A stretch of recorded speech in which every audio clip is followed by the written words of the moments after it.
anak ini bisa menjadi amanah, bisa menjadi fitnah. Apa? Bisa menjadi amanah, bisa menjadi fitnah. Menjadi fitnah di dunia dan di akhirat nanti. Makanya dalam Al-Quran Allah bahasakan anak itu di dalam beberapa tempat dengan bahasa apa? Fitnah. Dengan bahasa hiasan dunia, bahasan fitnah. Jadi dua anak ojo terlalu seneng, itu amanah.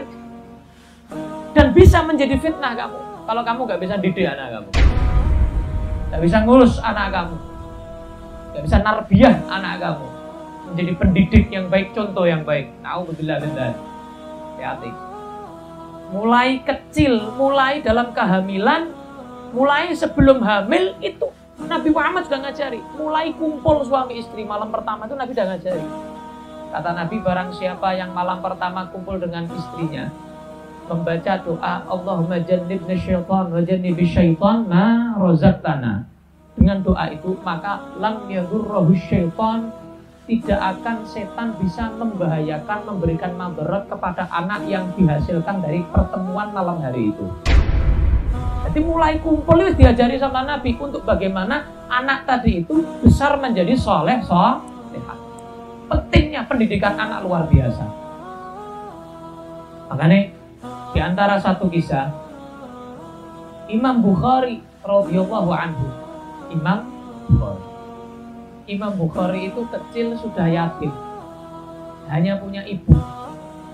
Makanya peranan pendidik itu sebetulnya ibu, karena yang sering kumpul sama anak, sing nyeboki, sing ngedusi, ya kan, semuanya sing dulang itu ibu. Ibu contoh pertama dari anak, bukan anak lanang, anak wedok. Maka kalau cari istri mulai awal Nabi Muhammad sudah suruh milih istri yang mana bisa menjadi ibu dari anak kamu.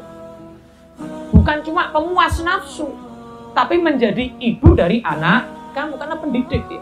Madrasah pertama sebelum madrasah sekolahan itu adalah ibu. Maka kalau cari istri itu adalah cari istri yang bisa menjadi ibu dari anak kamu. Coba belum. Coba kupingnya dipasang, dibuka. Mulai saat itu sudah diajari sama Nabi bagaimana memiliki anak soleh-soleh. Imam Bukhari mulai kecil sudah yatim, hanya punya ibu. Tapi ibunya Masya Allah salihah, afifah, waliyah. Seorang waliullah, waliyah, wali perempuan. Seorang yang salihah, terus doa untuk anaknya. Baru dapat cobaan suaminya meninggal, Imam Bukhari masih kecil. Umur 4 tahun Imam Bukhari buta. Na'udzubillah min dzalik. Imam Bukhari keciliannya buta. Umur 4 tahun sudah buta. Baru bapaknya meninggal, dikasih cobaan sama Allah buta. Ini loh luar biasa. Kalau seorang istri, seorang suami atau keluarga sabar dengan cobaan Allah, pasti di balik cobaan itu ada pemberian Allah yang luar biasa. Dan ini Imam Bukhari kok. Bapaknya baru meninggal dikasih buta mulai kecil. Tapi apa? Dikasih sama Allah basirah. Mata batin, mata hati. Hati nurani yang tajam. Kecil itu sudah hafal surat-surat. Sudah hafal Al-Quran. Di antara yang dihafal oleh beliau saat itu adalah surat Qaf. Saat itu beliau, Imam Bukhari, datang ke salah seorang gurunya. Masih kecil, ngaji dulu. Nah ini gurunya, ini muridnya banyak. Rata-rata bisa melihat Imam Bukhari tok sing buta. Ini syekhnya ini bacakan surat Qaf. Qaf dan seterusnya sampai akhir surat. Bocor sekali. Setelah syekhnya baca, syekhnya ngetes murid-muridnya, ayo bar tak wacake mau surat Qaf. Kira-kira ana sing ngapal ora? Awakmu iki lho, ora usah surat Qaf. Surat Amma Yatasa'alun tak wacake awal akhir iki mbuhan 3 ayat apal iki mbuhan. Ini Imam Bukhari masih kecil. Ketika syekhnya membacakan surat Qaf, Imam Bukhari yang buta angkat tangan, saya insya Allah bisa ngulangi awal akhir.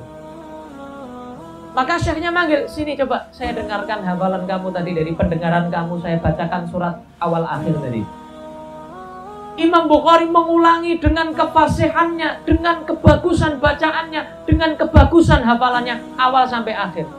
Maka syekh tadi itu senang, bangga, takjub dengan Imam Bukhari. Imam Bukhari diperintahkan, kamu harus belajar ilmu hadis. Perdalam ilmu hadis. Apa hadis sing akeh? Kamu adalah ulung dalam hafalan. Pulang, sik cilik kok. Masih seneng main, masih seneng wadul mbek wong tua. Wadul sama ibunya, Bu, aku mau apa lo, Bu? Cerita sama ibunya. Jadi pokoknya sama Syekh tadi suruh saya itu mempelajari ilmu hadis, ngapalkan ilmu hadis. Saya pengen hadis. Ibunya, Quran dulu nak. Enggak Bu, tadi guru bilang saya tuh pengen pandai ilmu hadis. Akhirnya ibunya langsung ke mihrab, langsung ke musola kecilnya, langsung menuju Allah Subhanahu wa taala. Nek saiki ibu-ibu itu biasane nek curhat lewat status WA. Nggih Bu.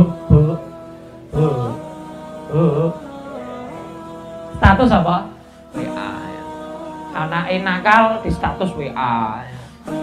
Anake misalnya nggarai status WA. Bojoe misalnya, suaminya misalnya bagaimana, status WA. Status WA terus, curhatnya lewat status WA. Maka curhatlah sama Allah. Allah akan memberikan solusi yang terbaik. Allahumma. Nangis sama Allah.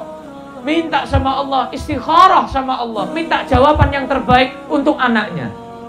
Doa, nangis, doa terus. Ya Allah, kembalikan mata anakku, kembalikan mata anakku, kembalikan penglihatan anakku. Tua terus nangis sampai habis air matanya. Tiba-tiba Imam Bukhari delok meneh. Doa ibunya. Minta sama Allah, curhat sama Allah. Matanya kembali, wah seneng. Kembali kepada ibunya, Bu, aku bisa lihat Bu. Mungkin kowe ndelok teko atimu nak. Masa kamu buta, katanya dokter oh, butanya itu buta yang permanen. Bisa melihat, saya bisa melihat Bu dengan mata saya. Ini warna, ngerti apa? Ngerti semuanya Imam Bukhari. Maka ibunya bersyukur kepada Allah karena diberikan anak yang seperti itu, yang soleh. Karena ibu yang solehah. Allahumma